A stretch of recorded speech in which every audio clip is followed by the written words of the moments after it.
হতাশা মাদক দিয়ে দূর হয় না। হতাশা দূর হবে, বলে দিব, তিনটা জিনিস, মাত্র তিনটা। কয়টা ভাই? এক, 5 ওয়াক্ত নামাজ। এক কি? নামাজে আপনি অজু করে সিজদা দেন, ইনশাল্লাহ আপনার মনে প্রশান্তি না আসলে আমাকে এসে বলেন যে আসে না। চোখের পানি, মনের আবেগ যা আছে আপনার ভিতরে, কষ্ট, দুঃখ, যন্ত্রণা, সব আল্লাহকে ঢেলে দিবেন ইনশাল্লাহ। নিজের আবেগ ধরে রাখবেন এখানে, আপনি আল্লাহর জন্য ঢেলে দিবেন। মানুষকে আবেগ দেখে কি লাভ? মানুষ আপনার চোখের পানির মর্ম বুঝবে? মানুষ কি মানুষের চোখের পানির মর্ম বুঝে?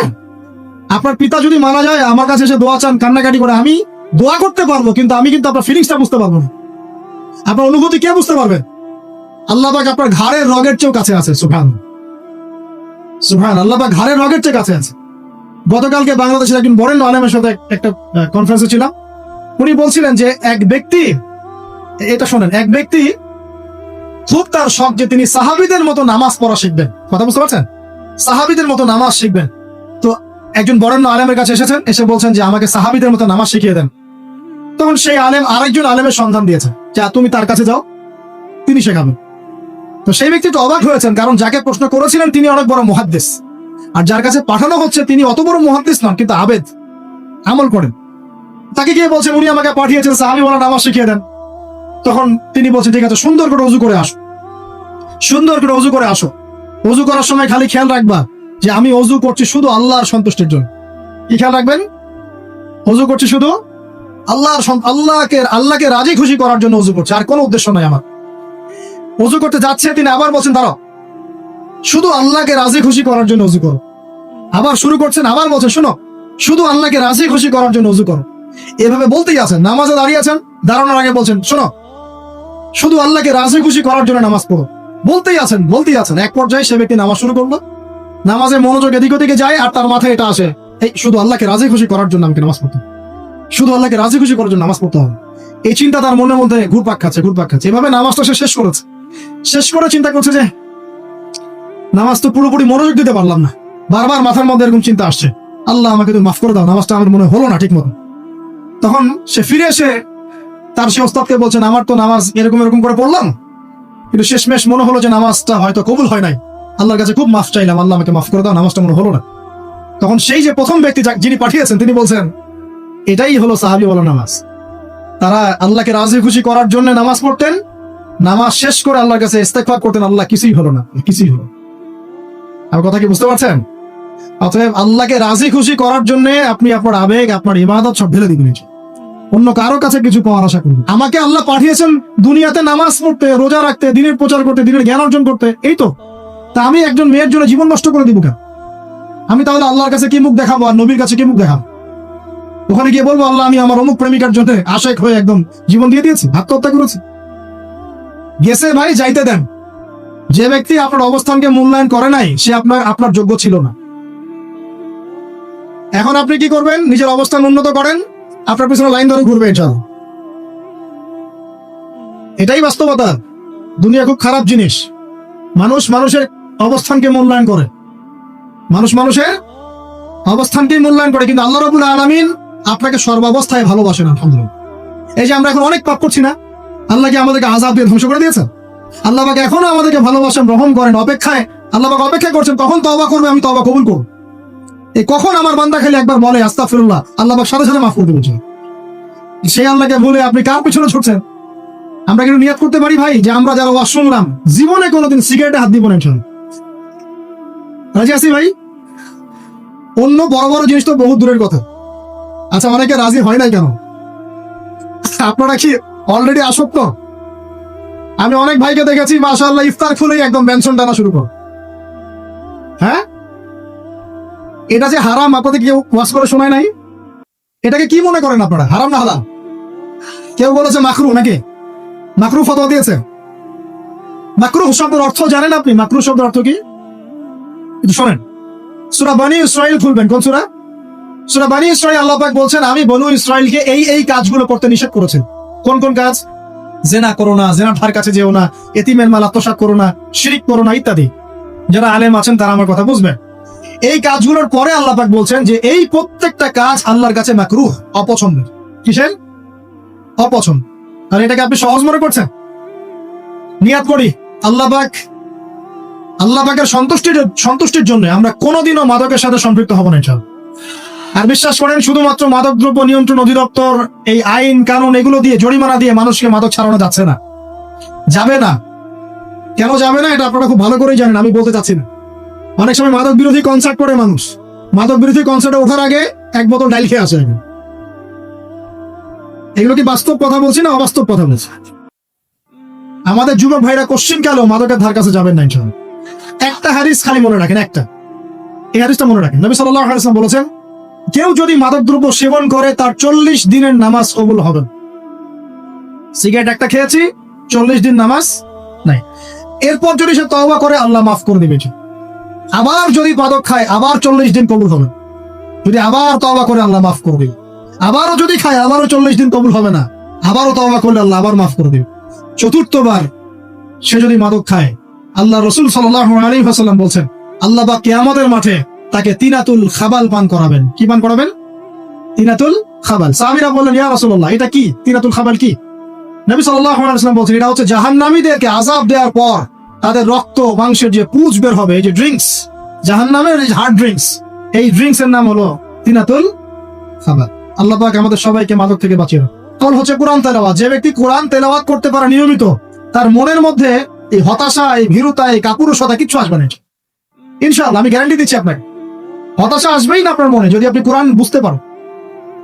কোরআনের একটা আয়াত নিয়ে কোনো সময় দেখা যায় 2-3 ঘন্টা সময় পার হয়ে যাচ্ছে, আয়াতটা ছেড়ে সামনে যেতে পারছেন। কোরআনের ভিতরে ঢুকলে আপনি দুনিয়ায় ভুলে যাবেন কি হচ্ছে আশপাশে। আমি এমন অনেক আলেমকে দেখেছি যে একটা বই, পাতলা একটা বই, আরবি বই নিয়ে পড়া শুরু করেছেন, যে ফজরের পরে জোহরের ওয়াক্ত হয়ে যাচ্ছে, বইটাই শেষ করতে পারেননি। বুঝতে পারবেন? যখন আপনি ইলমের ভিতরে ঢুকে যাবেন, কোরআনের ভিতরে, হাদিসের ভিতরে, আপনার দুনিয়ার খেয়ালই নাই। একজন আলেম, তিনি এক রাত্রে একটা বই লিখেছিলেন, চটি বই, এক রাত্রের মধ্যে। বলা হচ্ছে, তার সম্পর্কে বলা হচ্ছে যে রাতের খাবার তাকে দেয়া হয়েছে, যে আপনি এটা খেয়ে নেন। খাবারটা পাশেই আছে, খাবারটা খাবো, এটা লিখে খাবারটা খাবো, এরকম তার চিন্তা ছিল। ফজর হয়ে গেছে, বই লিখাও শেষ, খাবার এই অবস্থায় পড়ে আছে, ডুবে গেছেন ভিতরে, খাওয়ার মাথায় খেয়াল নাই। এরকম হয়। একজন মনীষী, বিখ্যাত মনীষী, রিয়াদুস সালেহীন কিতাবের রাইটার, সংকলক আল্লামা নববী রাহিমাহুল্লাহ, এরকম সারা রাত চলে গেছে, পাশে 2টা খেজুর, ওই 2টা খেজুর খাওয়ারই সময় পান। হাদিস নিয়ে গবেষণা করতে করতে করতে করতে রাত পার হয়েছে। আমি বলতে চাচ্ছি, যখন ইলমের ভিতরে, কোরআন হাদিসের ভিতরে ঢুকে যাবেন, আপনার দুনিয়ার খেয়াল আপনার চলে যাবে।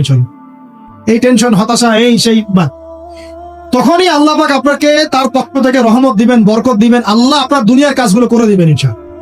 তখন দেখবেন কেউ আপনার দুনিয়ার ওই কাজটা করে দিয়েছে, কেউ ওই কাজটা করে দিয়েছে, কেউ বাসায় খাবার পাঠিয়ে দিয়েছে, আল্লাহ পাকই এগুলো করাই দিবেন ইনশাআল্লাহ। তো প্রিয় ভাইরা, মাদকে যাবো না আল্লাহর কাছে আসবো? 2 নাম্বার কোরআন তেলাওয়াত, 3 নাম্বার আল্লাহর জিকির। 3 নাম্বার কি ভাই? আল্লাহর জিকির। চলতে ফিরতে সব সময় মুখ চলতে থাকবে, মুখ না চললেও মনে মনে মন তাজা থাকবে, মনে মনে জিকির হতে থাকবে।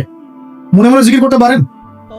মুখ নড়বে না, কিন্তু মনে মনে আপনার একটা জিকির হতে থাকবে, সুবহানাল্লাহ, আলহামদুলিল্লাহ, লা ইলাহা ইল্লাল্লাহ, আল্লাহু আকবার। পারা যাবে?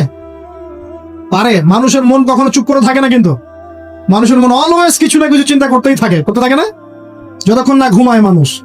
তো প্রিয় ভাইরা, বেশি বেশি জিকির করবো, সুবহানাল্লাহ, আলহামদুলিল্লাহ, লা ইলাহা ইল্লাল্লাহ, আল্লাহু আকবার, লা হাওলা ওয়ালা কুওয়াতা ইল্লা বিল্লাহ, এগুলো চলতে থাকবে। আল্লাহ পাক তৌফিক দান করুন। আমরা আমাদের সমাজে যুবকদেরকে এরকম টিকটকে দেখছি, অনলাইনে আসক্ত দেখছি, জেনায় আসক্ত দেখছি, পর্নোগ্রাফিতে আসক্ত দেখছি। আমরা দেখছি আমাদের যুব সমাজকে মাদকে আসক্ত, কিশোর গ্যাংয়ে আসক্ত। এইগুলো কি আমাদের কাম্য ছিল ভাই? আমাদের কাম্য ছিল? এই অবস্থায় কি যুব সমাজ আল্লাহ পাকের দিনের পতাকা হাতে নিয়ে আল্লাহর জমিনে দিন কায়েম করতে পারবে কিনা? একটু আমাকে উত্তর দেন দেখি। এখন এই অবস্থায় পারবে? অতএব অবস্থার উন্নতি করতে হবে কিনা? উন্নতির জন্য রাজি আছি কিনা ইনশাআল্লাহ? আমরা চাই কি আল্লাহ পাকের দিনটা আল্লাহর জমিনে প্রতিষ্ঠা লাভ করুক, আল্লাহর দিন সবার ঘরে ঘরে পৌঁছে যাক। আল্লাহ পাকের দিনের যে সৌন্দর্য, সবাই সেটাই, এই সৌরভটা সবাই পাক। আমরা চাই কিনা? সমাজে শান্তি প্রতিষ্ঠা হোক, আবার সেই রাসূলের মতো যুগ চলে আসুক, আমরা চাই কিনা?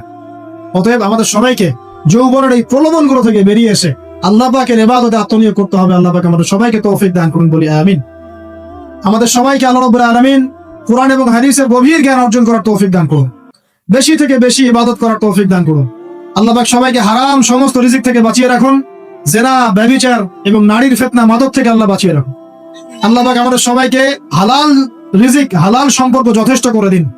আল্লাহ পাক আমাদের সবাইকে যেন দিনের দাওয়াতের মেহনত করার তৌফিক দান করেন, এই আলেম ওলামার সাথে পরামর্শ করে দিন শেখার এবং বোঝার তৌফিক দান করেন। যুবতী দিনী বোনদের জন্য, এখানে বোনরা আছেন না? আছেন কিনা? দিনী বোনরা আছেন? একটা নসিহত দিনী বোনদের জন্য আমি একটা নসিহত করতে চাচ্ছি, একটা নসিহত। আমার এই একটা নসিহত একটু মন দিয়ে শুনুন প্রিয় দিনী বোন। রাসূলুল্লাহ সাল্লাল্লাহু আলাইহি ওয়াসাল্লাম আমাদের দিনী বোনদের জন্য জান্নাতে যাওয়ার একটা ফর্মুলা বলে দিয়েছেন। আমি কি বলবো সেটা? আচ্ছা, রাসূলুল্লাহ সাল্লাল্লাহু আলাইহি ওয়াসাল্লাম বলেছেন আমাদের দিনী বোনেরা, আমাদের মায়েরা, এই নারী জাতি মাত্র 4টা কাজ করলে জান্নাতের যে কোনো দরজার ইচ্ছা প্রবেশ করতে পারবে। খুশি হন নাই? কয়টা কাজ? মাত্র 4টা। এক, যদি আমাদের দিনী বোনেরা 5 ওয়াক্ত নামাজটা ওয়াক্ত মতো পড়ে, আল্লাহ পাক তৌফিক দান করুন, বলি আমিন। 2 নাম্বার, যদি তারা রমাদান মাসের রোজাটাকে ঠিক মতো আদায় করতে পারে। 1 নাম্বার 5 ওয়াক্ত নামাজ ঠিকঠাক আদায় করা।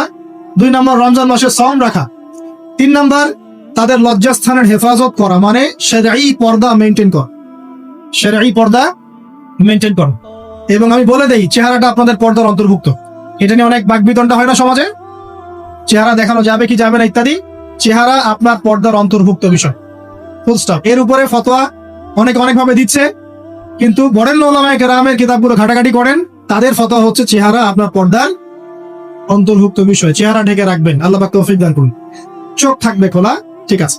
4 নাম্বার, স্বামীর আনুগত্য করতে হবে। স্বামীর আনুগত্য, এই যে আনুগত্য শব্দ শুনলেই মানুষের একটা মানে নেগেটিভ ধারণা তৈরি হতো। স্বামীর আনুগত্য মানে কি আমি তার দাসত্ব করব? আনুগত্য মানে, প্রিয় দিনী বোন, আনুগত্য মানে দাসত্ব নয়। আনুগত্য মানে কোরআন সুন্নাহর যে বিধানগুলো আপনার স্বামী আপনাকে পালন করতে বলবে, আপনি সেগুলো করবেন, আপনি করতে বাধ্য। কিন্তু স্বামী যদি কোরআন সুন্নাহর বাইরে কিছু করতে বলে, সেটা মানতে আপনি বাধ্য নন। স্বামী যদি আপনাকে বলে যে সুদ খাও, এই সুদী এনজিওতে আসো, নাম লেখাও। স্বামী যদি আপনাকে বলে যে আসো বেপরদায় বাইরে যাই, সাজুগুজু করে বের হও, চলো ঘুরে আসো বেপরদায়। স্বামী যদি বলে দেবরকে একটু খাবারটা দিয়ে আসো, আমার অফিসের কলিগ আসছে, খাবার পরিবেশন করো, আসো ডাইনিং এ আসো, এই যে হারাম কাজ বেপরদার আদেশ করছে, সুদের আদেশ করছে, আপনি সেগুলো পালন করবেন। কিন্তু হালাল বৈধ যে কোনো বিষয় আপনি স্বামীর আনুগত্য করবেন, এটা আপনার উপর ফরজ। এই 4টা কাজ যদি আপনি করতে পারেন, জান্নাতের যে কোনো দরজার ইচ্ছা আপনি প্রবেশ করতে পারবেন ইনশাআল্লাহ। আল্লাহ পাক আমাদের দিনী বোনদেরকে এই 4টা কাজ করার তৌফিক দান করুন। আমাদের সবাইকে আল্লাহ পাক জান্নাতের জন্য কবুল করুন, বলি আমিন।